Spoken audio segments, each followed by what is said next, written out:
पारिबु तुमे दया करी साहाय्य बापा जो माने जड़ित होई अछंती प्रत्येकଙ୍କୁ तुमे आशीर्वाद करो स्थिरतारे बसी तुमरी महिमा करिवा पाई तुमे साहाय्य करो जो माने एही सुजोग ए पर्यंत हराई छंती प्रभु प्रत्येकଙ୍କୁ तुमे सुजोग दियो प्रत्येकଙ୍କୁ तुमे चेताई दियो बोली प्रार्थना करूछि धन्यवाद दे आगामी प्रत्येक भारत तुम हस्तर समर्पण करी तुमरी पवित्र उपस्थिति पाई प्रार्थना करी ए छोट प्रार्थना प्रभु जीसु ख्रीष्ट को मधुमय नाम मागुछ पिता आमेन आमेन धन्यवाद भाई प्रभु आपन प्रचुर आशीर्वाद करंतु आसनु मो प्रिय माने हम माने सीधा सड़क बाकी मध्य को जिबा आज रो टॉपिक होची रिवलेशन चैप्टर 1 प्रकाशित वाक्य एक पर्व को हम माने ध्यान करबा आ काली मु जहा कहिथिली मु ताको टिके रिवाइज करिया पई चाहे काली मु जो विषय कहिथिली आ काली कहिथिली जे प्रकाशित वाक्य को हम किपरि बुझिबा how to understand the book of Revelation प्रकाशित वाक्य बहुत जटिल अटे बुझिबाटा बहुत कष्ट अटे किंतु पवित्र आत्मा जेतळे आमान को बुझाइबे आ ताहा सहज होई जाय आमे जदि निज बल बुद्धि ज्ञान द्वारा जदि बुझिबा पई आमे चेष्टा करिबा तेबे आमे ठीक बुझिबा नै हेई पारे आमे भूल बुझि देबा आ से असुविधा हबो समस्या सृष्टि हेबो किंतु पवित्र आत्मा जेतळे आमान को बुझाइबे आ से सब ठीक ठीक बुझाइबे काई बाइबल रे आमे देखिथिलु काली जे पवित्र आत्मा तुमान को अंतर रे रहिबे आ से तुमान को समस्त सत्य रे कढाई नेबे समस्त सत्य रे कढाई नेबे मिथ्या रे कढाई नेबे नै किंतु समस्त सत्य रे कढाई नेबे आ लिखा जाय से तुमान को आगामी विषय सब जणाइबे प्रेज द लॉर्ड ओ प्रिय माने आगरे भविष्यत रे जो सब घटना घटिबा को जाउची पवित्र आत्मा तुमान को जणाइबे बोली प्रभु यीशु निजे कहिले ते प्रभु को धन्यवाद हो ताको वाक्य द्वारा प्रभु मान को आगामी विषय सब घटना सब से प्रकाश करी अछंदी खाली कथा एति कि जे आमे जानिबा पई इच्छा करिवार अछि पवित्र आत्मा को सहाय्य आमे लढिबा दरकार तेबे काली मु कहिथिली जे प्रकाशित वाक्य को बुझिबा कहले गोटे चाबी अछि हाउ टू अंडरस्टैंड मान किपरि आमे प्रकाशित वाक्य को बुझि पारिबा प्रकाशित वाक्य को बुझिबा कहले गोटे चाबी दिया हिची आ निजे परमेश्वर से चाबी दैछंती आ से चाबी केते पद रे अछि एक पर्व तार 19 पद रे अछि 19 पद टिके पढि दबा प्रकाशित एक पर्व 19 पद अतएव जहा जहा दर्शन कल जहा जहा वर्तमान घटू अछि ओ एहा परे घटिबो एही सब लिपिबद्ध करो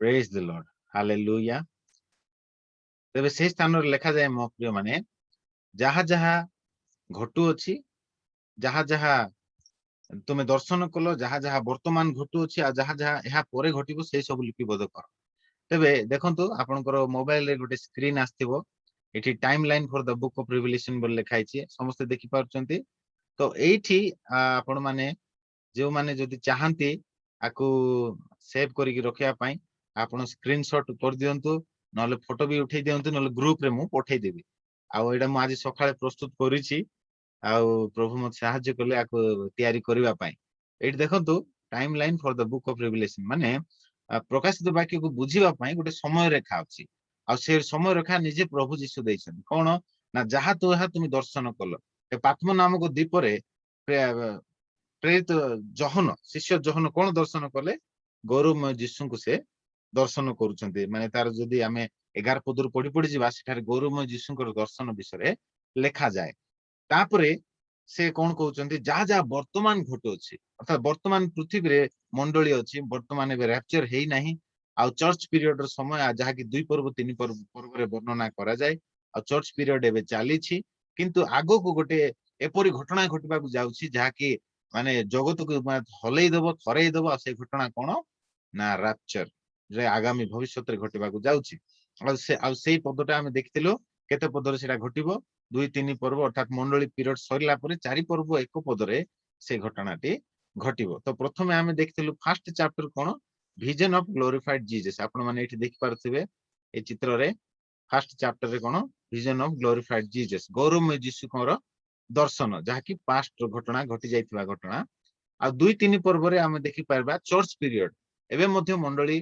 पृथ्वी रे अछि तो 2-3 पर्व रे सेरा ताहा वर्णना करा जायछि हम काली ताकू आमे देखिबा आगामी दिन मान को स्टडी करबा तापरे मु गोटे एरो चिन्ह देछि देखंतु ए गोटे समय आसुछि जो समय रे कि कोन हबो रैप्चर हे कि मंडली कोठी पळै जिवो स्वर्ग को प्रभु यीशु मंडली को कोठी नै जिवे पितांको गृह को बा स्वर्ग को नै जिवे जहा प्रकाशित वाक्य 4 पर्व एक पद रे लेखा जाय ଏଠି ମୁଁ ଲେଖିଛି ଦେଖନ୍ତୁ ଦ ରାପ୍ଚର ବୋଲେ ଦ ସିକ୍ରେଟ କମିଂ, ଗୁପ୍ତ ଆଗମନରେ ମଣ୍ଡଳୀ ଉଠାଯିବେ ଆଉ ଯେତେ ଜଣ ଖ୍ରୀଷ୍ଟଙ୍କ ଠାରେ ଥାଇ ମରିଥିବେ ସେମାନେ ମଧ୍ୟ ଉଠିକି ଶୂନ୍ୟ ମଣ୍ଡଳରେ ନୀତ ହେବେ ଆଉ ଯୀଶୁଙ୍କ ସହିତ ସାକ୍ଷାତ କରିବେ ଆଉ ପ୍ରଭୁ ଯୀଶୁ ଆମ ସମସ୍ତଙ୍କୁ କୋଉଠି ନେବେ, ପିତାଙ୍କ ଗୃହକୁ ଅର୍ଥାତ ସ୍ୱର୍ଗକୁ। ଏଠି ମୁଁ ଦେଖନ୍ତୁ ହେଭେନ ବୋଲି ଲେଖିଛି, ତ ଆପଣ ଜାଣନ୍ତୁ ଯେ ଏଇଟା ଏଇ ଲାଇନଟା ହଉଛି ହେଭେନ ବୋଲି ଆପଣ ଜାଣନ୍ତୁ।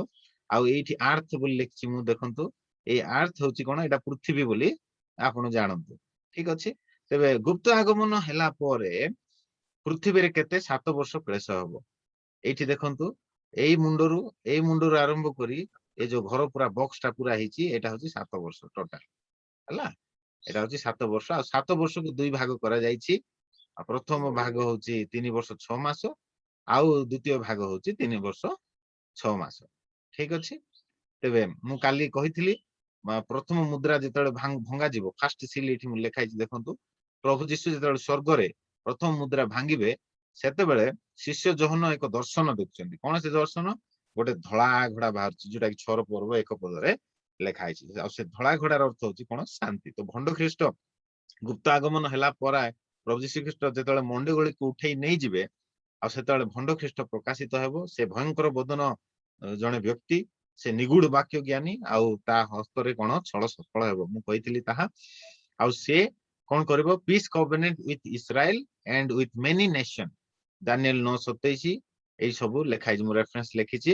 ଆଉ ସିଏ କଣ କରିବ ନା ଅନେକ ଇସ୍ରାଏଲ ସହିତ ପୁଣି ଅନେକ ଦେଶ ସହିତ ସେ ଶାନ୍ତିର ନିୟମ କରିବ, ଶାନ୍ତିର ମୈତ୍ରୀ କରିବ, ପିସ୍ କଭେନେଣ୍ଟ, ଯାହାକି ଦାନିଏଲ 9:27 ରେ ଲେଖା ହେଇଛି। ପ୍ରଥମ ସିଲରେ ଯୋଉ ଧଳା ଘୋଡା ବାହାରୁଛି ଆଉ ସେ ଧଳା ଘୋଡାର ଅର୍ଥ ହଉଛି ଶାନ୍ତି। ତେବେ ସେ ଶାନ୍ତିର ଦୂତ ସ୍ୱରୂପ ସେ ଆସିବ। ହେଲେ 7 ବର୍ଷ ଯାହା 2 ଭାଗରେ ବିଭକ୍ତ କରାଯାଇଛି, ଫାଷ୍ଟ ଭାଗକୁ କୁହାଯାଏ ଟ୍ରିବୁଲେସନ ପିରିୟଡ। ଟ୍ରିବୁଲେସନ ପିରିୟଡ ବୋଲି କହିଲେ କ୍ଲେଶର ସମୟ, ଆଉ ଦ୍ୱିତୀୟ ଭାଗକୁ କୁହାଯାଏ ଗ୍ରେଟ ଟ୍ରିବୁଲେସନ ପିରିୟଡ ଅର୍ଥାତ ମହାକ୍ଲେଶର ସମୟ। ଏଇ ମହାକ୍ଲେଶର ସମୟ ହଉଛି ବହୁତ କଷ୍ଟଦାୟକ ସମୟ। ଏଇଠି ଖାଲି କ୍ଲେଶ, ଟ୍ରିବୁଲେସନ ପିରିୟଡ ବୋଲି କହିଲେ ଅଳ୍ପ କ୍ଲେଶ ଥିବ, ଏତେ କ୍ଲେଶ ନଥିବ, କିନ୍ତୁ ଗ୍ରେଟ ଟ୍ରିବୁଲେସନ ପିରିୟଡ ବୋଲି କହିଲେ ମହାକ୍ଲେଶ। ଯୀଶୁ ନିଜେ କହିଲେ ମାତ୍ର 24 ପର୍ବରେ, ଜଗତର ଆରମ୍ଭରୁ ଏ ପର୍ଯ୍ୟନ୍ତ ସେପରି ମହାକ୍ଲେଶ ହୋଇ ନାହିଁ, ସେପରି ମହାକ୍ଲେଶ ଏଇ ସ୍ଥାନରେ ହେବ। ତେବେ ମୁଁ ଆପଣ ମାନଙ୍କୁ କହିଥିଲି ପ୍ରଥମ ମୁଦ୍ରା ଫାଷ୍ଟ ସିଲ୍ ଆଉ ସେକେଣ୍ଡ ସିଲ୍ ଭିତରେ କେତେ 3 ବର୍ଷ 6 ମାସର ତଫାତ ଅଛି। 3 ବର୍ଷ 6 ମାସ ବୋଲି କହିଲେ 1260 ଦିନ। ଠିକ ଅଛି, ଏଇଠି 1260, ଏଇଠି 1260। MID ମିଡ୍ ବୋଲି କହିଲେ ଏଟା ମଝିରେ, mid of the tribulation, mid of the 7 years ବୋଲି କୁହାଯାଏ। ତ ପ୍ରଥମ ମୁଦ୍ରା ଯେତେବେଳେ ଭାଙ୍ଗିବେ ଆଉ ଦ୍ୱିତୀୟ ମୁଦ୍ରା ଭାଙ୍ଗିବା ମଝିରେ 3 ବର୍ଷ 6 ମାସର କଣ ଅଛି? ଗ୍ୟାପ୍ ଅଛି। ତେବେ ଆପଣ ପଚାରି ପାରିବେ, ଆପଣ କେମିତି ଜାଣିଲେ ଯେ ପ୍ରଥମ ମୁଦ୍ରା ଆଉ ଦ୍ୱିତୀୟ ମୁଦ୍ରା ଭିତରେ 3 ବର୍ଷ 6 ମାସର ଗ୍ୟାପ୍ ଅଛି ବୋଲି ଆପଣ କେମିତି ଜାଣିଲେ ବୋଲି ଆପଣ ପ୍ରଶ୍ନ ପଚାରି ପାରିବେ। Very good question. ଆଉ ଆପଣ ଦେଖିପାରିବେ ଯେତେବେଳେ ଆପଣ ପ୍ରକାଶିତ ବାକ୍ୟ 6 ପର୍ବ ତାର 1, 2, 3, 4 ଆମେ ଧ୍ୟାନ କରିଥିଲୁ କାଲି। ଆଉ ସେଠି ଲେଖାଯାଏ ଯୋଉ ପ୍ରଥମ ଘୋଡା ବାହାରୁଛି ସେ ଧଳା ଘୋଡା, ଦ୍ୱିତୀୟ ଘୋଡା ଯେତେବେଳେ ବାହାରୁଛି ସେ ହଉଛି ଲାଲ ଘୋଡା, ରେଡ ଘୋଡା। ରେଡ ଘୋଡା ବୋଲି କହିଲେ ଡେଞ୍ଜର। ତ ପ୍ରଥମ ଘୋଡା ରେ ଯେତେବେଳେ ବାହାରୁଛି ସେ ଯୋଉ ଦୂତ ବା ସେ ବ୍ୟକ୍ତି, ସେ ଭଣ୍ଡ ଖ୍ରୀଷ୍ଟ ଶାନ୍ତିର ଦୂତ ସ୍ୱରୂପେ ଆସୁଛି। ଆଉ ସେ ପୃଥିବୀରେ କଣ କହୁଛି? ସେ ମୁଁ ଶାନ୍ତିକୁ ନେଇ ଆସିବି, ତମେ ଚିନ୍ତା କର ନାହିଁ। ଯୋଉମାନେ ରେପଚର ହେଇ ପଳେଇ ଯାଇଛନ୍ତି ବା ଯୋଉମାନେ କୁ କିଡନାପ କରି ନେଇ ଯାଇଛନ୍ତି ଅନ୍ୟ ଗ୍ରହର ଲୋକ, ମୁଁ ସେମାନଙ୍କୁ ନେଇ ଆସିବି। ଏଇ ପ୍ରକାର ଭାବେ ସେ ଜଗତକୁ କଣ କରିବ? ଭ୍ରାନ୍ତ କରିବ। ଆଉ ଲୋକମାନେ ସମସ୍ତେ ତା ଉପରେ ବିଶ୍ୱାସ କରିବେ। ମୁଁ କାଲି କହିଥିଲି ଜିହୁଦୀ ମାନେ ମଧ୍ୟ ଏବେ ମଧ୍ୟ ମସିହର ଅପେକ୍ଷାରେ ଅଛନ୍ତି, ଆଉ ସେମାନେ ହଁ ଇଏ ହିଁ ମସିହ ବୋଲି ବିଶ୍ୱାସ କରିଦେବେ। ଆଉ ପ୍ରଭୁ ଯୀଶୁ ମଧ୍ୟ କହିଲେ, ଦେଖ ଶେଷ କାଳରେ ଅନେକ ମୋ ନାମରେ ଆସିବେ ଆଉ ମୁଁ ଖ୍ରୀଷ୍ଟ ବୋଲି କହିବେ, କିନ୍ତୁ ତୁମମାନେ ସେମାନଙ୍କୁ ବିଶ୍ୱାସ କରିବ ନାହିଁ, କାରଣ ପୂର୍ବରୁ ପଶ୍ଚିମ ବିଜୁଳି ଯୋଉ ପ୍ରକାର ମାରେ, ଠିକ ସେଇ ପ୍ରକାର ମନୁଷ୍ୟ ପୁତ୍ରଙ୍କର ପ୍ରକାଶ ଆଗମନ ହବ। ସେକେଣ୍ଡ କମିଂ ମୁଁ ଏଠି ଲେଖିଛି ଦେଖନ୍ତୁ, ଭିଜିବଲ କମିଂ। ଏଇ ସ୍ଥାନରେ ତାଙ୍କର ପ୍ରକାଶ ଆଗମନ ହେବ। ତ ସେଟା ଜିହୁଦୀ ମାନଙ୍କୁ ପ୍ରଭୁ ଯୀଶୁ କହୁଥିଲେ। ଆଉ ଆମେ ଜାଣିବା ଦରକାର ଗୁପ୍ତ ଆଗମନ ପ୍ରକାଶ ଆଗମନ ଭିତରେ ଡିଫରେନ୍ସ ତ ମୁଁ କହିଛି, ଆଉ ବେଶୀ ଡିପଲି ସିଆଡେ ଯିବା ନାହିଁ। ଏଠି ଆମେ ଦେଖିବା ପ୍ରଥମ ମୁଦ୍ରାରେ ଧଳା ଘୋଡା ବାହାରୁଛି ଆଉ ଦ୍ୱିତୀୟ ମୁଦ୍ରାରେ ବାହାରୁଛି ଲାଲ ଘୋଡା। ଆଉ ସେ ଲାଲ ଘୋଡା ବାହାରିଲାରୁ କଣ ଲେଖା ହେଇଛି ଆମେ ମାନେ ପଢିବା। ପ୍ରଥମ ମୁଦ୍ରା ମୁଁ କହିଲି ଶାନ୍ତିର ଦୂତ ସ୍ୱରୂପ ଆସିବ। ଯେତେବେଳେ ଦ୍ୱିତୀୟ ମୁଦ୍ରା ଭଙ୍ଗା ଯିବ, ପଢିବା ପ୍ରକାଶିତ 6 ପର୍ବ 3, 4 ପଦ। ପ୍ରକାଶିତ ମେଷ 3। ସମୂହ ଯେତେବେଳେ ଦ୍ୱିତୀୟ ମୁଦ୍ରା ଭାଙ୍ଗିଲେ ସେତେବେଳେ ମୁଁ ଦ୍ୱିତୀୟ ପ୍ରାଣୀ କି ଏହା କହୁଥିବା ଶୁଣିଲି, ଆସ। ସେଥିରେ ଆଉ ଗୋଟିଏ ଅଶ୍ଵ ବାହାର ହେଲା, ତାହା ଲୋହିତ ବର୍ଣ୍ଣ। ଲୋକେ ଯେପରି ପରସ୍ପରକୁ ହତ୍ୟା କରନ୍ତି, ଏଥି ନିମନ୍ତେ ପୃଥିବୀରୁ ଶାନ୍ତି ଦୂର କରିବା ନିମନ୍ତେ ତାହାର ଆରୋହୀକୁ କ୍ଷମତା ଦିଆଗଲା। ପୁଣି ତାହାକୁ ଗୋଟିଏ ବୃହତ୍ ଖଡ୍ଗ ଦତ୍ତ ହେଲା। ହଁ, ତେବେ ଏ ଧଳା ଘୋଡାରେ ସେ ଆସୁଛି ଲୋହିତ ବର୍ଣ୍ଣ ଅଶ୍ଵ। ଲୋହିତ ବର୍ଣ୍ଣ ଅଶ୍ଵ ବୋଲି କହିଲେ ଡେଞ୍ଜର କୁ ବୁଝାଏ, ଆଉ ସେ ଯୁଦ୍ଧ ଘୋଷଣା କରିବ। ଆଉ ଲେଖାଯାଏ ଯେପରି ପରସ୍ପରକୁ ହତ୍ୟା କରନ୍ତି, ଅର୍ଥାତ୍ ଯୁଦ୍ଧ ଘୋଷଣା କରିବ। ଏଥି ନିମନ୍ତେ ପୃଥିବୀରୁ ଶାନ୍ତି ଦୂର କରିବା ନିମନ୍ତେ ତାହାର ଆରୋହୀକୁ କ୍ଷମତା ଦିଆଗଲା। ଏଇ ପଏଣ୍ଟଟା ଆପଣ ଲକ୍ଷ୍ୟ କରନ୍ତୁ, ପୃଥିବୀରୁ ଶାନ୍ତି ଦୂର କରିବା ନିମନ୍ତେ। ପ୍ରଥମେ ସେ ଶାନ୍ତିର ଦୂତ ସ୍ୱରୂପେ ଆସୁଛି, ପ୍ରଥମ ମୁଦ୍ରାରେ ଭଙ୍ଗା ଗଲା ପରେ ଶାନ୍ତିର ଦୂତ ସ୍ୱରୂପେ ଆସୁଛି। ଆଉ ଯେତେବେଳକୁ ଦ୍ୱିତୀୟ ମୁଦ୍ରା ଭଙ୍ଗା ଯାଉଛି, ସେ ଶାନ୍ତିକୁ ଦୂର କରିବା ନିମନ୍ତେ ସେ କ୍ଷମତା ପ୍ରାପ୍ତ ହଉଛି। ତେବେ ମୋ ପ୍ରିୟ ମାନେ, ପ୍ରଥମ ଯୋଉ ଭାଗ 3 ବର୍ଷ 6 ମାସ, ଏଟା ଶାନ୍ତିର ପିରିୟଡ, ମାନେ ସେ ନିଜକୁ ଶାନ୍ତିର ଦୂତ ସ୍ୱରୂପେ ଦେଖାଇବ। ସେ ଯେ ନିଜେ ମୁଁ ମସିହ, ମୁଁ ହିଁ ଖ୍ରୀଷ୍ଟ ବୋଲି ଅନ୍ୟମାନଙ୍କୁ ବିଶ୍ୱାସ ଦେବ।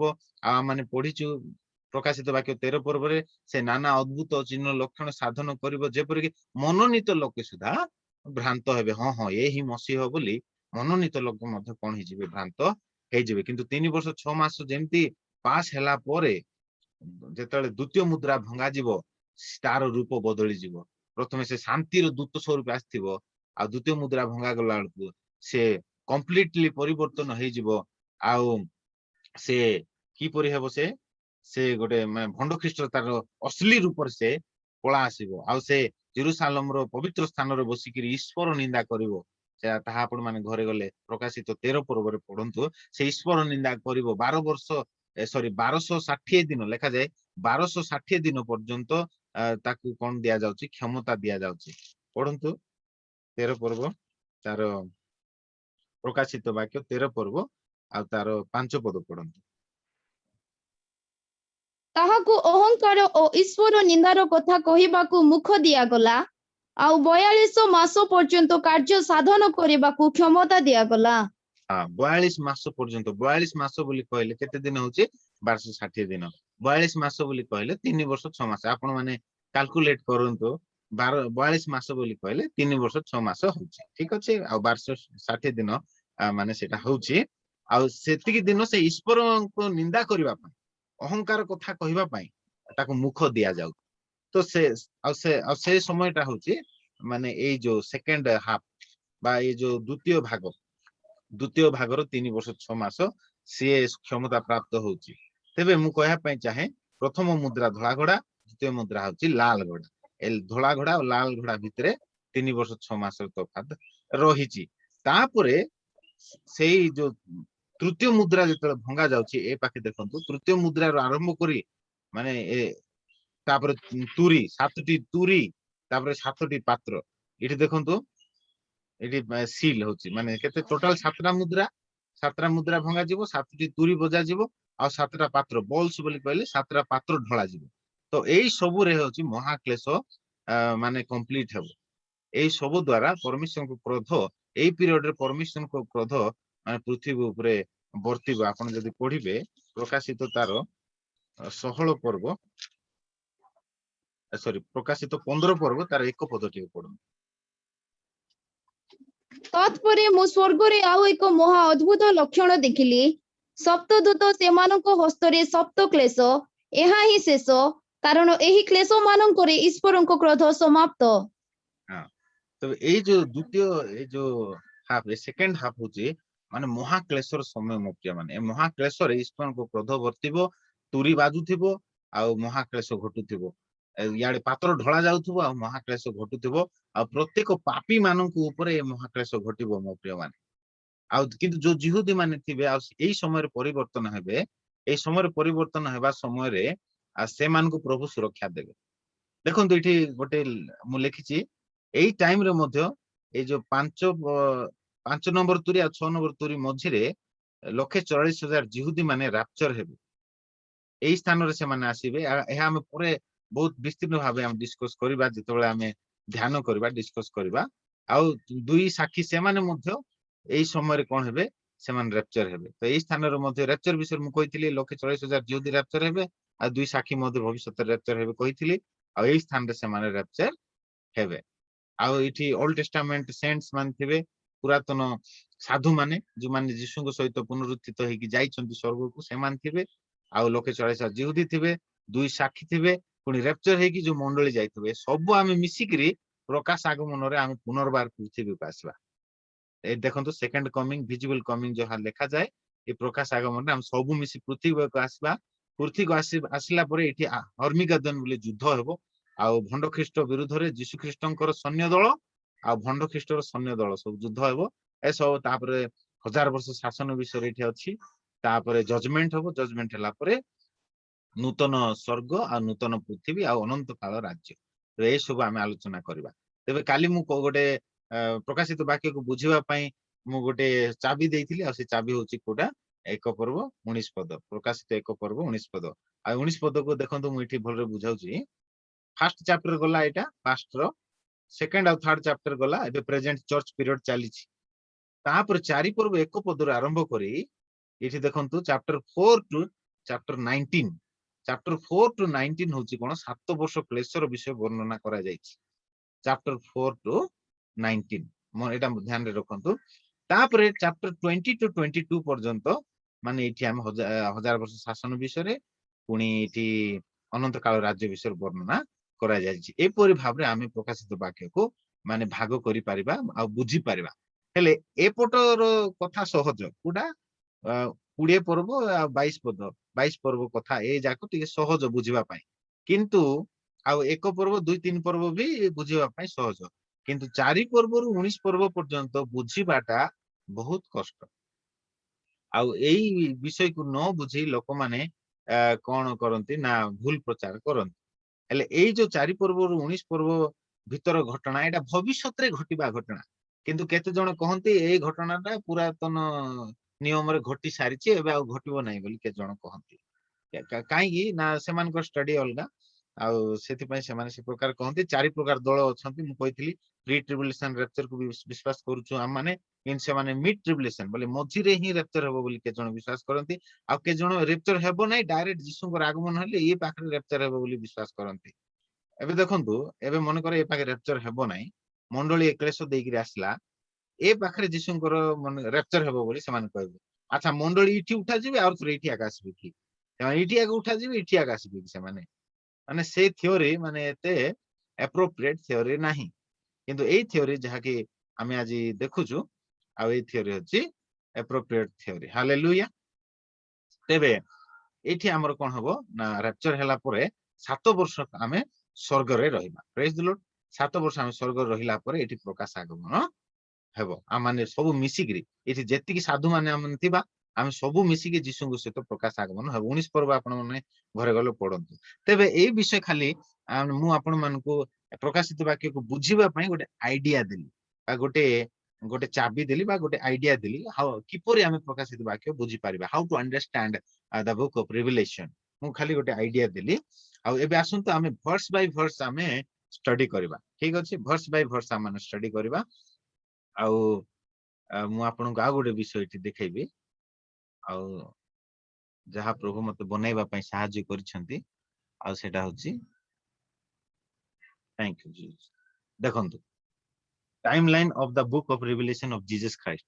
ଏଟା ମାନେ ଏତେ ଠିକରେ ଦୁଶୁ ନାହିଁ। ଏଠି କଣ ମୁଁ ଡିଟେଲ ଲେଖି ଦେଇଛି ସବୁ, ଏଠି ମୁଁ ସବୁ କିଛି ଡିଟେଲ ରେ ଲେଖି ଦେଇଛି। म्यूट करंतु, कारण म्यूट टा अनम्यूट ही जाइए, म्यूट करंतु दयाकरी राहुल दयाकरी म्यूट करिवे। हाँ देखंतु एठी जहा अछि, देखंतु एई जगह देखंतु पास्ट बोली मु लिखछि, विजन ऑफ ग्लोरीफाइड जीसस। आउ एटा प्रेजेंट होछि, चर्च पीरियड चाली छी। एठी हबो कोन रैप्चर, एई स्थान रैप्चर हला परे एठी 7 वर्ष काल। आ एटा मु हाथ रे लिखिछि करिछि, मु एटा मध्ये ग्रुप रे छाडी देबी। आउ एठी पूरा डिटेल मु लिखि देइछि, सब पूरा लिखि देइछि, आपन पाई बहुत सहज हबो। एठी देखंतु फर्स्ट हेवन लिखाइछि, सेकंड हेवन एठी लिखाइछि, थर्ड हेवन लिखाइछि। आ ए सब विषय रहिछि। आ बहुत जटिल बुझाइले ही बुझी हबो, नहले टिके कष्ट। आ जो माने बुझिया पाई पूरा बहुत मन ध्यान देबे, से माने सहज रे बुझी जिवे, पवित्र आत्मा सेमान को सहाय्य करिवे। Praise the Lord. तेबे ठीक अछि। आ एतकिरे आमे ए जो स्क्रीन सेटा बंद करबा, एबे आमे बाकी मध्य को जिबा। आज वाक्य हूँ आम भर्स बाय भर्स एक्सप्लानेशन प्रकाशित वाक्य आ तार एक पर्व आम मैंने आरंभ करवा। थैंक यू जीसस हालेलुया प्रभु कर धन्यवाद। Thank you Lord. आसतु मो सहित कई जन पढ़ंतु प्रकाशित वाक्य तार एक पर्व तार एक पद आम काली ध्यान करूँ आ एक पद कौन लिखा जाए जे जीशु ख्रीष्ट प्रकाशित वाक्य अविलंब जहाँ जहाँ अवश्य घटब। हाँ प्रिय माने सब विषय अविलंब घटब विलंब घटब ना। बहुत जन भावते यह विलंब घटब बोली किंतु एटा अविलंब घटब मो प्रिय माने अर्थात लेट हेबो ना। प्रभु कहते लेट हेबो ना और राइट टाइम रे सब जिनस घटब आ से सब विषय से कौन कले जहाँ जहाँ घटवा जाऊँगी सब विषय से आपण दास शिष्य जोहन को पात्म नामक दीपर से प्रकाश कले आउ कहले जे जाओ आम दास मान समस्त को यह जनाओ कारण यह आगामी विषय घटना यह घटब आम दास मान जनाओ आम विश्वासी मान जनाओ आउ तुम्हें जनाओ बोली कौन कले ना प्रभु जीशु आदेश देले क्या शिष्य जोहन को आदेश देले आ से सातटी मंडली जहाँकि एशिया माइनर रे अच्छी सातटी मंडली को से पत्र लिखी आगामी सब घटवा विषय सब वर्णना करी कहले। तेबे आमे एक पर्व एक पद तापर दुई पद आ तीन पद ये सब एमती गोटे गोटे पढ़ी पढ़ी पाखापाखि आम माने आज 8 पद पर्यंत सारीदेवा तापर काली को आमे 11 पदर आम आरंभ करवा गौरवमय जीशुंकर दर्शन जहाँ मोर बैकग्राउंड आपण माने देखि पारथिबे गौरवमय जीशुंकर दर्शन आपण माने देखि पारथिबे आ प्रभु जीशु अछंती चतुर्पार्श्व सप्त प्रदीप तांकर दक्षिण हस्त रे सप्त नक्षत्र बोधे बैकग्राउंड रो एक्चुअली लेफ्ट हैंड देखा जाउची किंतु एक्चुअली बाइबल दक्षिण हस्त है बैकग्राउंड टा टिके जेहेतु फ्रंट कैमरा लागि तो सेत में उल्टा दुसी तेबे आपण माने कंफ्यूज होंतु नाही आ दक्षिण हस्त रे तांकर 7टी नक्षत्र अछि। ठीक अछि तापर 3 पद रे जहा लिखा जाए जे एई पद एई वाक्य जो माने पाठ करंती से माने धन्य जो माने सुनंती से माने धन्य आ जो माने एथिरो विषय पालन करंती से माने धन्य। बहुत जन कोन ए प्रकाशित वाक्य को विश्वास करंती नै एठी पालन करवा विषय जहाँ लिखा जाए मु कहया चाहे ए जो प्रकाशित वाक्य जो सकल विषय लिखा आइछि ए सब कहानी बोली भावंती ए सब घटिबो नै एते वर्ष 2000 वर्ष हो गलानी आउ एमती ख्रिस्टियन माने से माने भी माने से माने एमती विश्वास करंती नै से माने कहंती ए 2000 वर्ष हो गलानी काई प्रकाशित वाक्य घटुनी तो से माने कहंती आ से माने विश्वास करंती नै किंतु प्रभु कहंती जे जे पाठ करे जे शुणे से लोक धन्य अर्थात से माने आशीर्वादित ब्लेसेड प्रभु को धन्यवाद प्रकाशित वाक्य पई गोटे स्पेसिफिक आशीर्वाद रो वाक्य प्रभु मान को दैछन आपण मान जदी न बुझिले मध्य जदी आपण पढिबे प्रभु आपण को आशीर्वाद करिया पई बाध्य होई काईना से निजे प्रॉमिस करछन से निजे आशीर्वाद को देवा पई आशीर्वाद मु करिबी बोली कि से निजे एठी कोन करछंती प्रतिज्ञा करछन। तेबे आपण जदी खाली पढिबे भी तेबे आपण को प्रभु आशीर्वाद करिया पई बाध्य हेबे आपण जदी खाली सुनिबे भी तेबे प्रभु आपण को आशीर्वाद करिवे ही करिवे काई कि ना से वाक्य बा से निजे कहि दैचंती जे शुणे से धन्य जे पाठ करे से धन्य से बुझवा कथा इति आगो कहि ना बुझेबे के पवित्र आत्मा आम पवित्र आत्मा हमको बुझिया पई सहायता करिवे आम काम कोन खाली पढिबा आ सुनिबा पढिबा सुनिबा विश्वास करिबा पढिबा सुनिबा विश्वास करिबा एतिकी जदी आमे करिबा तेबे ऑटोमेटिकली प्रभु माने प्रभुंकर ए वाक्य अनुसार आशीर्वाद आम प्रति आसीबो। हालेलुया। हम माने 4-5 पद पढि जिबा। जोहन आसियास्त सप्त मंडली निकटकू लेखुअछंती जे वर्तमान भूत और भविष्यत ताहांको ठारू और ताहांको सिंहासन सम्मुखस्थ सप्त आत्मांको ठारू पुणी विश्वस्त साक्षी मृतमानंको मध्यरु प्रथम जात और पृथ्वीर राजा मानंको राजा जीशु ख्रीष्टंको ठारू अनुग्रह और शांति तुम्भमानंको प्रति हेउ जे आम्भमानंको प्रेम करी आपणा रक्त द्वारा आम्भमानंको पापरु मुक्त करी अछंती। Praise the Lord hallelujah. से आपणा रक्त द्वारा आमानकर पापरु मुक्त करी अछंती केते सुंदर पद एठार लिखा जाय।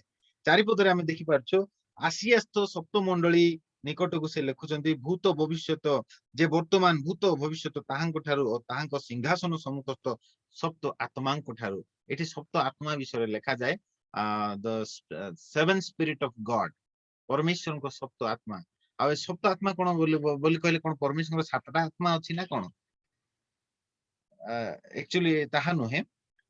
एक्चुअली पवित्र आत्मा निजको सात प्रकार भावे प्रकाश करी अछंती से ताहा बुझाए। सप्त आत्मा बोली ईश्वर को सप्त आत्मा बोली कहले पवित्र आत्मा इटी आपण जदि स्टडी बाइबल पढिबे सेट लिखा जाय seven fold Holi spirit. Seven fold Holi spirit बोली कहले तार आ गोटे उदाहरण आपण पाई परिबे जिसाय तार 11 पर्व 1-2 पदरे आपण पाई परिबे घरे गले पढंतु सेठारे ज्ञानर आत्मा बुद्धिर आत्मा विवेचनार आत्मा सातटी आत्मा विषय लिखा जाए आ सदा प्रभुकर आत्मा आप जिसाय 11 पर्व 1-2 पदरे लिखा जाए। तेबे ए जो सप्त आत्मा विषय लिखा जाए सप्त आत्मा बोली कहले जणे ही से पवित्र आत्मा जे कि सात प्रकार भावे आपना प्रकाश करूछंती मो प्रिय माने। तेबे ताको हम कंफ्यूज हेबा नै ठीक अछि। तापर आगो को जिबा पुनी विश्वस्त साखी मृत मानक मध्यरु प्रथम जात और पृथ्वीर राजा मानक राजा यीशु ख्रीष्टଙ୍କ ठार अनुग्रह शांति तुमानको प्रति हेउ। तेबे जेहेतु एशिया माइनर रे थिबा एशिया महादेशर माइनर जगह रे थिबा सातटी मंडली 2-3 पर्व रे जहा वर्णना करा जाए जे सातटी मंडली निकटको जेहेतु पत्र लिखिबा पय प्रभु कहउछंती आ सेति पय ताहा उल्लेख करा जायछि। तेबे जे आम मानक ठाकु प्रेम करंती एटा बहुत इंपोर्टेंट पद 5-6 पद बा मु आपनको ध्यान रे सुनतु बहुत इंपोर्टेंट पद 5-6 पद जे आम को प्रेम करी आपना रक्त द्वारा आम को पापरु मुक्त करी अछंती से आम को प्रेम कले आउ आंभ मानू तांको रक्त द्वारा पापरु कोन करी अछंती मुक्त करी अछंती। केते जण आपण मन विश्वास करछंती जे प्रभु आपना रक्त द्वारा आम मानकर पापरु मुक्त करी अछंती। जदि हम विश्वास करछु जे प्रभु यीशु आपना रक्त द्वारा आम मान को पापरु मुक्त करी अछंती बोली विश्वास करूछु तेबे तार अर्थ आमे निजको पापी बोली आ कहि परिबा नाही।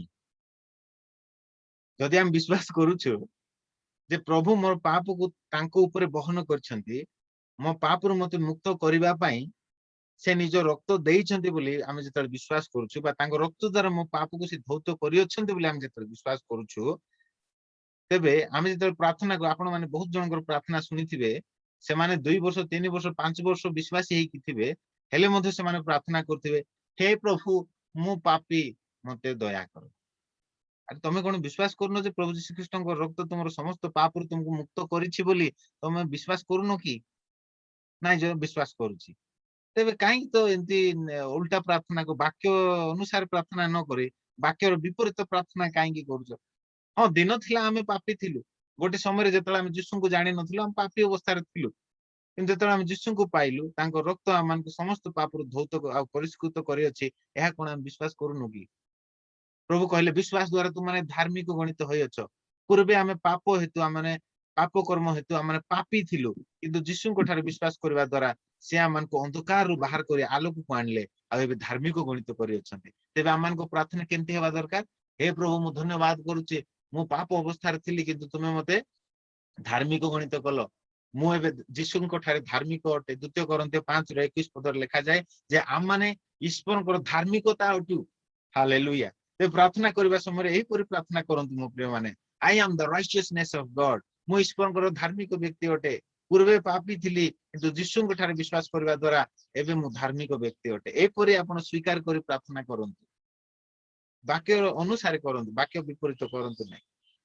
बहुत जण भावन्ति जे मु पापी बोली प्रार्थना करले सेटा बहुत नम्रतार प्रार्थना बोली भावन्ति किंतु नय मो प्रिय माने नम्रता प्रार्थना होची ताहा प्रभु यीशु आपन को जो पोजीशन जो आइडेंटिटी देइछंती जो परिचय देइछंती सेही परिचय को स्वीकार करिबाटा होची नम्रता।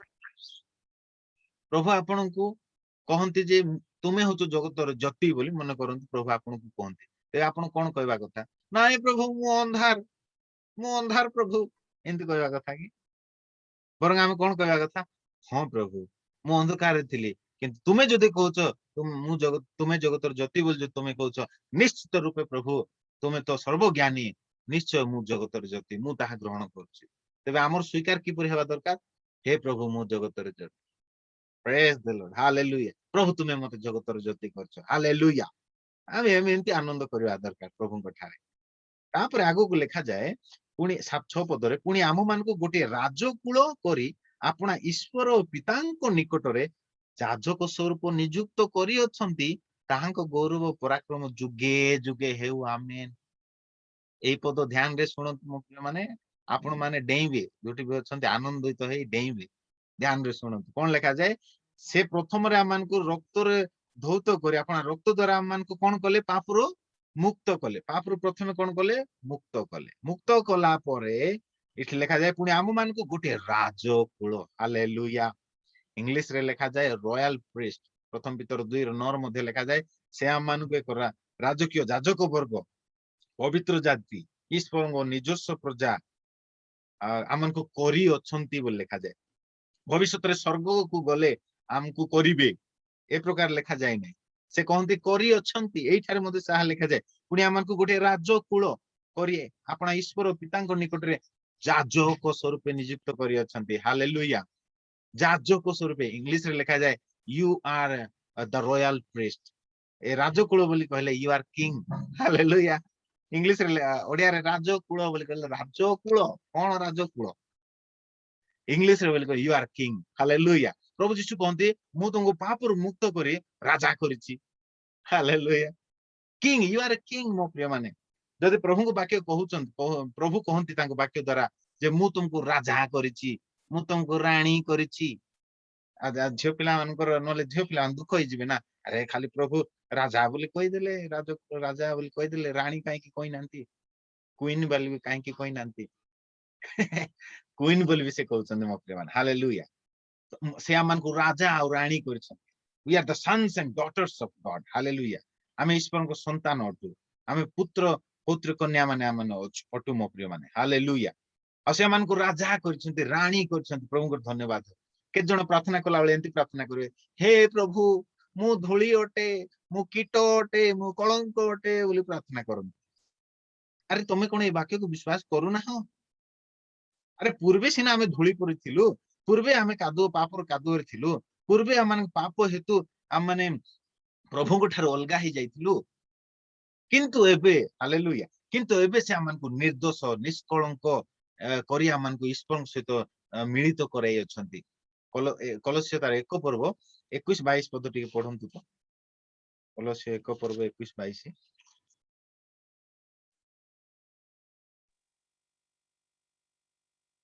ଆଉ ପୂର୍ବେ ଦୁଷ୍କର୍ମ କରି ତୁମ୍ଭେମାନେ ଈଶ୍ୱରଙ୍କ ଠାରୁ ପୃଥକ ଓ ମନରେ ତାହାଙ୍କର ଶତ୍ରୁ ଥିଲ, କିନ୍ତୁ ଏବେ ସେ ତୁମ୍ଭମାନଙ୍କୁ ମଧ୍ୟ ଆପଣା ସାକ୍ଷାତରେ ପବିତ୍ର, ଅନିନ୍ଦନୀୟ ଓ ନିର୍ଦ୍ଦୋଷ କରି ସ୍ଥାପନ କରିବା ନିମନ୍ତେ ଖ୍ରୀଷ୍ଟଙ୍କ ମାଂସମୟ ଶରୀରରେ ମୃତ୍ୟୁ ଦ୍ୱାରା ତୁମ୍ଭମାନଙ୍କୁ ଆପଣା ସହିତ ମିଳିତ କରିଅଛନ୍ତି।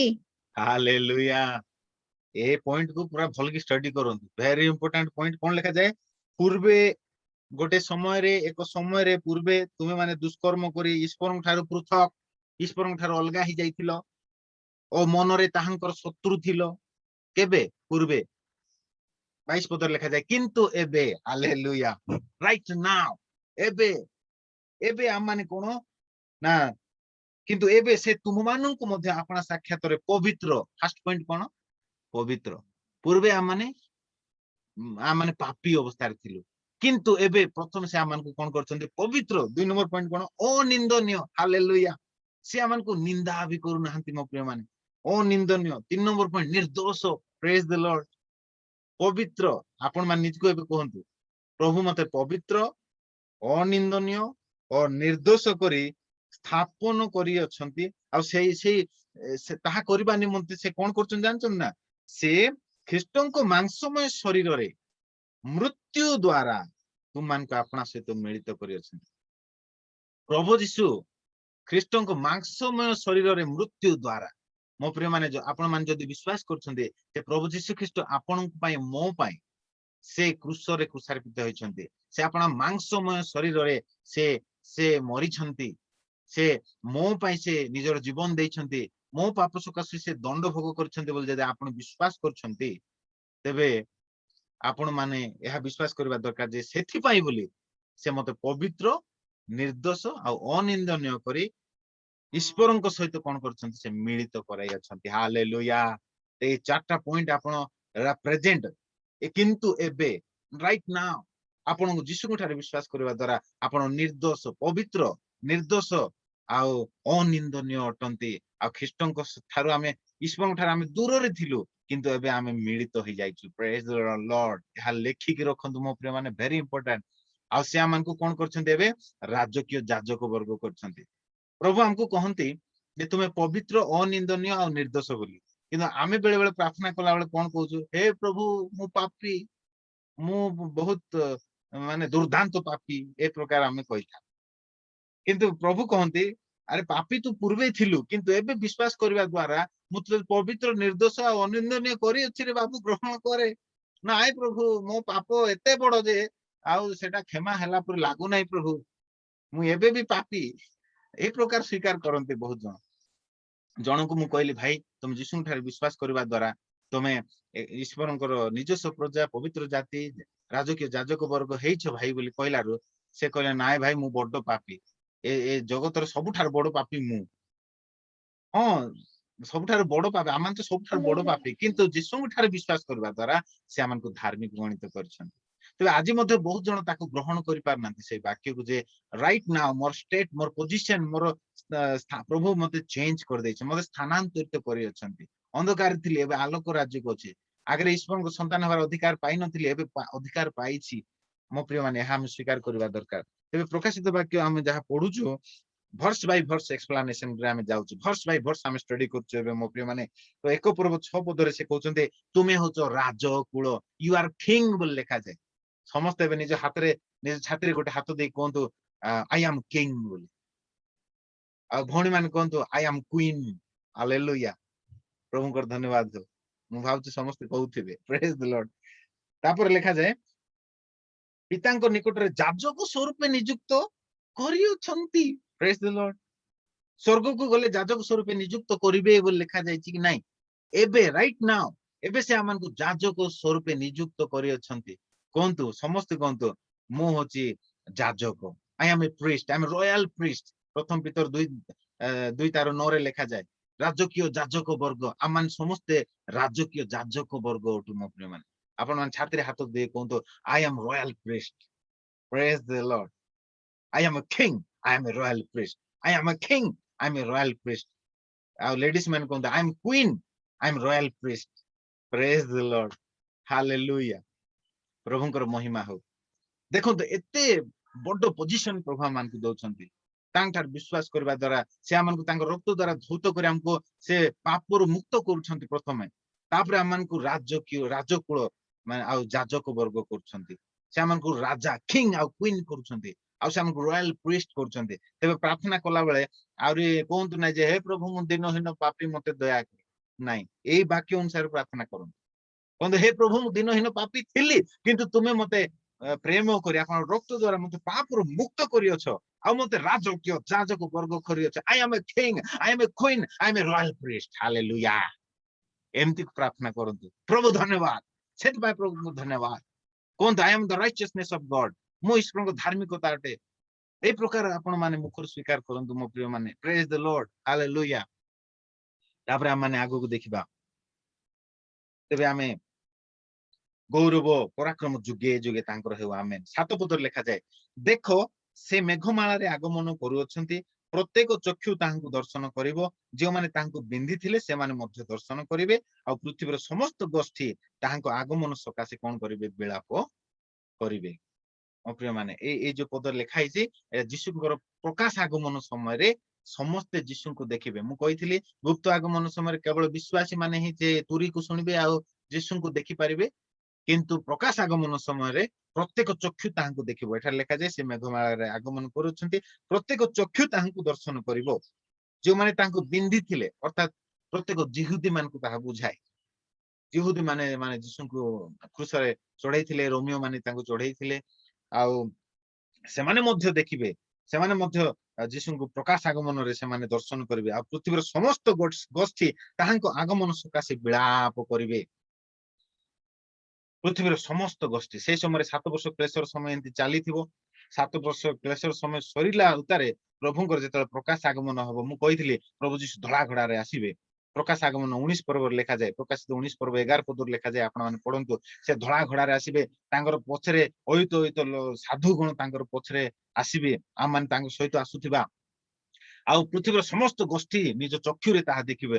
ଆଉ ଲେଖା ହେଇଛି ସେଇ ସ୍ଥାନରେ ଆଗ ଲେଖା ହେଇଛି ମାନେ ସେ ପ୍ରତ୍ୟେକ ଆଣ୍ଠୁ ଭାଙ୍ଗିବ ଆଉ ପ୍ରତ୍ୟେକ ଜିହ୍ବା କହିବ ଯେ ଯୀଶୁ ଖ୍ରୀଷ୍ଟ ହିଁ ପ୍ରଭୁ। ସବୁ ଗୋଷ୍ଠୀ ବିଳାପ କରିବେ ଆଉ ସେଇ ବାକ୍ୟ ସଫଳ ହେବ। ସେଇ ବାକ୍ୟ ସେତେବେଳେ ସଫଳ ହେବ। କେଉଁ ବାକ୍ୟ ନା ପ୍ରତ୍ୟେକ ଗୋଷ୍ଠୀ ପ୍ରତ୍ୟେକ ଆଣ୍ଠୁ ପାତିବେ ଯୀଶୁଙ୍କୁ ଆଗମନ କରିବାଟା ଦେଖି ସବୁ ଆଣ୍ଠୁ ପାତିବା ପ୍ରତ୍ୟେକ ଜିହ୍ବା କହିବ ନାଇଁ ସତ କଥା ଯୀଶୁ ଖ୍ରୀଷ୍ଟ ହିଁ ପ୍ରଭୁ ବୋଲି ସବୁ ସ୍ୱୀକାର କରିବେ ସେତେବେଳେ। ମୋ ପ୍ରିୟ ମାନେ ମୁଁ କହିବା ପାଇଁ ଚାହେଁ ସେ ପ୍ରକାଶ ଆଗମନ ସମୟରେ ବିଷୟ ଏଠାରେ କୁହାଯାଏ ପୃଥିବୀର ସମସ୍ତ ଗୋଷ୍ଠୀ ଲେଖାଯାଏ। ଆଉ ସେଇ 7 ବର୍ଷ କ୍ଲେଶ ସମୟରେ ମଧ୍ୟ ପୃଥିବୀରେ ସବୁ ଜାତି ସବୁ ଗୋଷ୍ଠୀର ଲୋକମାନେ ସେଇ ସମୟରେ ଥିବେ। ଆଉ ସେମାନେ କ୍ଲେଶ ମଧ୍ୟରେ ସେମାନେ ଥିବେ, ମହାକ୍ଲେଶ ସମୟରେ ଥିବେ। ଆଉ ଆଗମନ ସକାଶେ ସବୁ ଗୋଷ୍ଠୀ ସବୁ ସେମାନେ କଣ କରିବେ ବିଳାପ କରିବେ, ହେ ପ୍ରଭୁ ଆମେ କାହିଁକି ତମକୁ ଚିହ୍ନି ପାରିଲୁ ନାହିଁ, ଆମେ କାହିଁକି ତାଙ୍କୁ ଗ୍ରହଣ କଲୁ ନାହିଁ, ଏ ପ୍ରକାର ସେମାନେ ବିଳାପ କରିବେ। ପୁଣି 8 ପଦରେ ଲେଖାଯାଏ ଯେ ବର୍ତ୍ତମାନ ଭୂତ ଭବିଷ୍ୟତ ଯେ ସର୍ବଶକ୍ତିମାନ ସେଇ ପ୍ରଭୁ ଈଶ୍ୱର କହନ୍ତି ଆମ୍ଭେ କ୍ଷ ତୁମମାନଙ୍କ ଭ୍ରାତା ଆଉ ଯୀଶୁଙ୍କ ସମ୍ବନ୍ଧୀୟ କ୍ଲେଶ ରାଜ୍ୟ ଧୈର୍ଯ୍ୟର ସହଭାଗୀ ଯେ ମୁଁ ଜହନ ମୁଁ ଈଶ୍ୱରଙ୍କ ବାକ୍ୟ ଯୀଶୁଙ୍କ ସାକ୍ଷ୍ୟ ହେତୁ ପାତ୍ମ ନାମକ ଦ୍ୱୀପରେ ଥିଲି। ତ ଏଇ 9 ପଦରୁ ଆମେ 20 ପଦ ପର୍ଯ୍ୟନ୍ତ କାଲିକୁ ଷ୍ଟଡି କରିବା। ଆଉ ପାତ୍ମ ନାମକ ଦ୍ୱୀପରେ ଥିବା ସମୟରେ ପ୍ରଭୁ ଯୀଶୁ ଖ୍ରୀଷ୍ଟ ଦୂତ ପ୍ରେରଣ କରି ପରମେଶ୍ୱର ଆଉ ଶିଷ୍ୟ ଜହନକୁ ଏ ସବୁ ପ୍ରକାଶ କରୁଛନ୍ତି। ତେବେ ଆଜି ଆମେ ଷ୍ଟଡି କଲୁ ଭର୍ସ ବାଇ ଭର୍ସ ଆମେ ଷ୍ଟଡି କରୁଛୁ, ଯାହାକି ଆପଣ ମାନଙ୍କୁ ସହଜ ହେବ। ଆଉ ଆଗକୁ ଆମେ ଧୀରେ ଧୀରେ ଯିବା। ଆପଣ ମାନେ ଭଲ କି ପ୍ରକାଶିତ ବାକ୍ୟକୁ ବୁଝନ୍ତୁ। କାଲି ମଧ୍ୟ ଠିକ 5ଟା ବେଳକୁ 5ଟାରୁ 5 ମିନିଟ ପୂର୍ବରୁ ଆପଣ ମାନେ ଜଏନ କରନ୍ତୁ। ଲିଙ୍କ ଓପେନ ହେଇଯାଉଛି। ଆଉ ଆମ ମାନେ ପ୍ରଭୁଙ୍କର ଗୌରବ ପ୍ରଶଂସା କରିବା ମିଳିତ ଭାବେ ତାଙ୍କ ବାକ୍ୟ ଦ୍ଵାରା ଆମେ ସମସ୍ତେ ପ୍ରଚୁର ଆଶୀର୍ବାଦ ପାଇବା। ଆଜି ପାଇଁ ଏତିକି ଥାଉ। ଆଉ ପ୍ରଭୁଙ୍କୁ ଆମେ ଧନ୍ୟବାଦ ଦେବା ଏଇ ବାକ୍ୟ ସକାଶୁ। ଆଉ ମୁଁ ଆପଣ ମାନଙ୍କୁ ସେ ଫଟୋଟା ପଠେଇଦେବି ମୁଁ ଯାହା ତିଆରି କରିଛି। ଆଉ ତାକୁ ମୁଁ ଗ୍ରୁପ ରେ ଛାଡିଦେବି। ଆପଣ ମାନେ ତାକୁ ଷ୍ଟଡି କରନ୍ତୁ, ନିଜ ବ୍ୟକ୍ତିଗତ ଷ୍ଟଡି ଲାଇଫ ରେ ଷ୍ଟଡି କରନ୍ତୁ। ଆଉ ମୁଁ ଅନୁରୋଧ କରିବି କାଲିକୁ ଏକ ପର୍ବ ଆପଣ ଘରେ ଟିକେ ଭଲ କି ପଢି ଦିଅନ୍ତୁ। ସେ ଗୌରବମୟ ଯୀଶୁଙ୍କର ଦର୍ଶନ ଆଉ ତାର ସବୁ ଅର୍ଥ, ସେ ଯୋଉ ତାଙ୍କର ଚକ୍ଷୁ ଅଗ୍ନିଶିଖା ସଦୃଶ ତାର ଅର୍ଥ କଣ, ପାଦର ଅର୍ଥ କଣ, ହାତରେ ଯୋଉ ନକ୍ଷତ୍ରର ଅର୍ଥ କଣ, ସପ୍ତ ପ୍ରଦୀପର ଅର୍ଥ କଣ, ଆମେ ସବୁ କାଲିକୁ ଆମେ ପୁରା ଷ୍ଟଡି କରିବା। ସେ ଗୌରବମୟ ଯୀଶୁଙ୍କର ଦର୍ଶନ ବିଷୟରେ ଆମେ କାଲିକୁ ଷ୍ଟଡି କରିବା। ଆଜି ସମୟ ହେଇଯାଇଛି ଆଉ ଆମେ ମାନେ ବିଦାୟ ନେବା। ତେବେ ଥ୍ୟାଙ୍କ ୟୁ ଜିସସ୍, ହାଲେଲୁୟା। ପ୍ରଭୁଙ୍କର ଧନ୍ୟବାଦ ହେଉ। Hallelujah hallelujah. ତ ଏଠି ଜଣେ ପ୍ରଶ୍ନ ପଚାରିଛନ୍ତି ଯେ ଭାଇ ଆମେ ପ୍ରଭୁଙ୍କ ଠାରେ ନମ୍ର ହେବାକୁ ହବ ଯଦି ଆମର ପାପ କ୍ଷମା ମାଗିବୁ ନାହିଁ ତ କେମିତି ହବ? ଆମେ ତ ପାପରୁ ଜନ୍ମ ହେଇଛୁ। ହଁ ଭେରି ଗୁଡ। ଆମେ ପାପରୁ ହିଁ ଜନ୍ମ ହେଲୁ ଆଉ ଆମେ ପାପ କ୍ଷମା ମାଗିବା ନିହାତି ଦରକାର। କିନ୍ତୁ ସବୁବେଳେ ଆମେ ଯେତେବେଳେ ପାପ କ୍ଷମା ମାଗୁଛୁ ପ୍ରଭୁ ଆମକୁ କ୍ଷମା କରୁଛନ୍ତି ବୋଲି ଆମେ ବିଶ୍ୱାସ କରୁଛୁ କି? ଯଦି ଆମେ ପ୍ରଭୁ ଆମେ ପାପ କ୍ଷମା ମାଗିଲା ପରେ ଆମେ ଯଦି ବିଶ୍ୱାସ କରୁଛୁ ପ୍ରଭୁ ଆମକୁ କ୍ଷମା କରିଛନ୍ତି ବୋଲି, ଆଉ ଆମେ ସେ କ୍ଷମାକୁ ଯଦି ଗ୍ରହଣ କରିଛୁ, ତେବେ ପୁନର୍ବାର ଆମେ ଯଦି ପାପ କ୍ଷମା ମାଗୁଛୁ ତାର ଅର୍ଥ ଆମେ ବିଶ୍ୱାସ କରୁନୁ ଯେ ପ୍ରଭୁ ଆମମାନଙ୍କର ପାପକୁ କ୍ଷମା କରିଛନ୍ତି ବୋଲି। ଯଦି ଆମେ ବିଶ୍ୱାସ କରୁଛୁ, ମୁଁ ଥରେ ଯେତେବେଳେ ମୁଁ ପାପ କ୍ଷମା ମାଗିଲି, ଯାହା ଲେଖାଯାଏ ଆପଣ ମାନେ ପଢିପାରିବେ। ଆଉ ଏଇ ଡାଉଟ ଟା କ୍ଲିୟର କରି ମୁଁ ଶେଷ କରିବି। ପ୍ରଥମ ଯୋହନ ତାର 1 ପର୍ବ 9 ପଦ ଟିକେ ପଢନ୍ତୁ।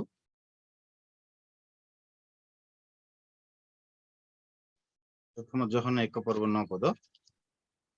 ଯଦି ଆମ୍ଭେମାନେ ଆପଣା ଆପଣା ପାପ ସ୍ୱୀକାର କରୁ ତେବେ ସେ ଆମ୍ଭମାନଙ୍କର ପାପ କ୍ଷମା କରିବାକୁ ଓ ସମସ୍ତ ଅଧର୍ମରୁ ଆମ୍ଭମାନଙ୍କୁ ପରିଷ୍କାର କରିବାକୁ ବିଶ୍ୱସ୍ତ ଓ ନ୍ୟାୟବାନ ଅଟନ୍ତି। ହାଲେଲୁୟା। ଏ ବାକ୍ୟରେ ଲେଖାଯାଏ ମୋ ପ୍ରିୟ ମାନେ, ଯେତେବେଳେ ଆମେ ନିଜ ନିଜ ପାପକୁ ସ୍ୱୀକାର କରୁ, ଆମେ ମାନେ ପାପ ସ୍ୱୀକାର କରିବା ନିହାତି ଦରକାର। କିନ୍ତୁ ସବୁବେଳେ ପାପ ସ୍ୱୀକାର ଆମେ କରିପାରିବା ନାହିଁ। କାହିଁକି? ଆମେ ବିଶ୍ୱାସ କରିବା ଦରକାର। ଏଠାରେ କଣ ଲେଖାଯାଏ? ଆମେ ବିଶ୍ୱାସ କରିବା ଦରକାର। ଯଦି ଆମେ ଆପଣ ପାପ ସ୍ୱୀକାର କରୁ ତେବେ ସେ ଆମମାନଙ୍କର ପାପ କ୍ଷମା କରିବାକୁ ଓ ସମସ୍ତ ଧର୍ମରୁ ଆମମାନଙ୍କୁ ପରିଷ୍କାର କରିବାକୁ ବିଶ୍ୱସ୍ତ ନ୍ୟାୟବାନ ଅଟନ୍ତି। ଏଠାରେ ଲେଖାଯାଏ ସମସ୍ତ ଅଧର୍ମରୁ ପରିଷ୍କାର କରିବା ପାଇଁ ବିଶ୍ୱସ୍ତ ନ୍ୟାୟବାନ ଅଟନ୍ତି। ତେବେ ଏଠାରେ ଲେଖାଯାଏ ଯେତେବେଳେ ଆମେ ଆପଣ ପାପ ସ୍ୱୀକାର କରୁଛୁ ସେତେବେଳକୁ ସେ ଆମମାନଙ୍କର ପାପକୁ କ୍ଷମା କରିବା ପାଇଁ ଆଉ ସମସ୍ତ ଅଧର୍ମରୁ ପରିଷ୍କୃତ କରିବା ପାଇଁ ସେ ବିଶ୍ୱସ୍ତ ଆଉ ନ୍ୟାୟବାନ ଅଟନ୍ତି। ତେବେ ଆମେ କ୍ଷମା ମାଗିଲା ପରେ ସେ ଆମମାନଙ୍କୁ କ୍ଷମା କରନ୍ତି। କାହିଁ? ସେ ବିଶ୍ୱସ୍ତ ଅଟନ୍ତି, ନ୍ୟାୟବାନ ଅଟନ୍ତି। ତେବେ ଆମେ କ୍ଷମା ପାଇଯାଉଛୁ। ଯେତେବେଳେ ଆମେ କ୍ଷମା ପାଇଯାଇଛୁ ତେବେ ଆମେ ବିଶ୍ୱାସ କରିବା ଦରକାର ମୁଁ କ୍ଷମା ପାଇଛି। ଆଉ ଯଦି ଆମେ ବିଶ୍ୱାସ କରୁନୁ କ୍ଷମା ପାଇଛି ବୋଲେ ପୁନର୍ବାର ଆଉ ଥରେ ଆମେ ମାଗିବାକୁ ପଡିବ କ୍ଷମା। ପୁନର୍ବାର ଆମେ କ୍ଷମା ମାଗିବାଟା ଅର୍ଥ ଆମେ ବିଶ୍ୱାସ କରୁନୁ ଯେ ପ୍ରଭୁ ଆମମାନଙ୍କର ପାପ କ୍ଷମା କରିବା ପାଇଁ ବିଶ୍ୱସ୍ତ ଆଉ ନ୍ୟାୟବାନ ଅଟନ୍ତି। ତେବେ ଆମେ ବିଶ୍ୱାସ କରିବା ଦରକାର। ଆମେ ପ୍ରଥମେ ଯେତେବେଳେ ପାପ କ୍ଷମା ମାଗୁଛୁ ଆମେ ବିଶ୍ୱାସ କରିବା ଦରକାର ଯେ ପ୍ରଭୁ ମୋର ସମସ୍ତ ପାପକୁ କ୍ଷମା କରିବା ପାଇଁ ବିଶ୍ୱସ୍ତ ଏବଂ ନ୍ୟାୟବାନ ପରମେଶ୍ୱର ଅଟନ୍ତି। ଆଉ ସେ ଯେତେବେଳେ ମତେ ଲେଖାଯାଏ ସମସ୍ତ ଅଧର୍ମରୁ ପରିଷ୍କୃତ କରିବା ପାଇଁ, ତେବେ ସମସ୍ତ ଅଧର୍ମରୁ ଯେତେବେଳେ ତାଙ୍କ ରକ୍ତ ଦ୍ୱାରା ମତେ ପରିଷ୍କୃତ କରିଦଉଛନ୍ତି, ତେବେ ଆଉ କିଛି ଅଧର୍ମ ରହିଲା କି ମୋ ଜୀବନରେ? ଆଉ ଯଦି ସମସ୍ତ ଅଧର୍ମରୁ ପରିଷ୍କୃତ କରିଦେଉଛନ୍ତି, ଦ୍ୟାଟ ମିନ୍ସ ଆଉ କିଛି ଅଳ୍ପ ବି ଅଧର୍ମ ଆମ ଜୀବନରେ ନାହିଁ। କାରଣ ତାଙ୍କ ରକ୍ତ ଦ୍ୱାରା ସେ ଆମକୁ ପାପରୁ ମୁକ୍ତ କରିଦଉଛନ୍ତି। ସମସ୍ତ ଅଧର୍ମରୁ, ସମସ୍ତ ଅଧର୍ମ ସେଠି ଲେଖାଯାଏ ନାହିଁ ଯେ 50% ଅଧର୍ମ ବୋଲି ଲେଖାଯାଏ ନାହିଁ, କିନ୍ତୁ ସମସ୍ତ ଅଧର୍ମରୁ ମତେ କଣ କରୁଛନ୍ତି? ପରିଷ୍କୃତ କରିଦଉଛନ୍ତି। ତ ମୁଁ ବିଶ୍ୱାସ କରେ ରେଡମି ବୋଲି ଯିଏ ଅଛନ୍ତି ଆଉ ତାଙ୍କୁ ପ୍ରଶ୍ନର ଉତ୍ତର ପାଇଥିବେ। ତେବେ ଏବେ ଆମେ ପବିତ୍ର ଜାତି ଧାର୍ମିକ ଗଣିତ ହେଇଛୁ ଆଉ ଈଶ୍ୱରଙ୍କ ନିଜସ୍ୱ ପ୍ରଜା ଅଟୁ। ଆଉ ସେଥିପାଇଁ ଆମେ ତାହା ସ୍ୱୀକାର କରିବା, ଆମେ ଧାର୍ମିକତାର ଫଳ ଉତ୍ପନ୍ନ କରିବା। ଆଉ ଆମେ ପାପରେ ଆଉ ଜୀବନ ଆଉ କାହିଁ କାଟିବା? ଆଉ ପାପରେ ଯଦି ଜୀବନ କାଟୁଛୁ ତେବେ କ୍ଷମା ମାଗିବାକୁ ପଡିବ। କିନ୍ତୁ ପାପରେ ତ ଆମେ ଜୀବନ କାଟୁନୁ ନା, ଆମେ ଧାର୍ମିକ ବ୍ୟକ୍ତି। ଆଉ ଧାର୍ମିକତାର ଫଳ ଆମେ ଉତ୍ପନ୍ନ କରିବା ଆମ ଜୀବନରେ। ଆଉ ଧାର୍ମିକତାର ଫଳ କଣ? ଧାର୍ମିକତାର ଫଳ ଶାନ୍ତି ଆଉ ଏ ସବୁ ଅଛି। ଠିକ ଅଛି, ମାନେ ଅନେକ ପ୍ରଶ୍ନ ମଧ୍ୟ ଆସୁଛି। ମୁଁ ତାଙ୍କୁ ଅନୁରୋଧ କରିବି ମତେ ପର୍ସନାଲ ମୋ ନମ୍ବର ଅଛି, ପର୍ସନାଲ ନମ୍ବରରେ ପ୍ରଶ୍ନ ପଚାରନ୍ତୁ, ମୁଁ ଆପଣଙ୍କ ଡାଉଟ୍ କ୍ଲାରିଫାଇ କରିବି। ଠିକ ଅଛି, ଆସନ୍ତୁ ଆମେ ଶେଷ ପ୍ରାର୍ଥନା କରିବା, ନହେଲେ ସମୟ ବଢିଯିବ। ହଁ, ମଳୟ ଭାଇ କିଛି କହିବା ପାଇଁ ଚାହାନ୍ତି, କୁହନ୍ତୁ। ଆଉ ଯଦି ପୁଣି ଥରେ ପାପରେ ପଡିବା ତେବେ କ୍ଷମା ମାଗିବାକୁ ପଡିବ ନା ନାହିଁ? ଠିକ ଅଛି, ମୁଁ ଏଇଟା ପରେ କ୍ଲିୟର କରିବି ଯେହେତୁ ସମୟ ବହୁତ ହେଇଯିବ। ଆଉ କ୍ଷମା ମାଗିବାକୁ ପଡିବ ସେଟା। ଠିକ ଅଛି, ଆଉ ମୁଁ ସେଟା ଏକ୍ସପ୍ଲେନ କରିବି ଆପଣଙ୍କୁ ବ୍ୟକ୍ତିଗତ ଭାବରେ। ଆଉ ଯଦି କାହାର ପ୍ରଶ୍ନ ଅଛି ତାଙ୍କର ମଧ୍ୟ ଏକ୍ସପ୍ଲେନ କରିବି। ଠିକ ଅଛି, ଆଉ ଶେଷ ପ୍ରାର୍ଥନା କରି ଆମେ ବିଦାୟ ନେବା। ଆମମାନଙ୍କ ମଧ୍ୟରେ ଶଶୀ ପାତ୍ର ଭୋତରା ସାର୍ ଜଡିତ ହେଇଛନ୍ତି। ମୁଁ ତାଙ୍କୁ ଅନୁରୋଧ କରିବି ଶେଷ ପ୍ରାର୍ଥନାରେ ସେମାନଙ୍କୁ ସାହାଯ୍ୟ କରିବେ। ସୁବିଶ୍ୱାସର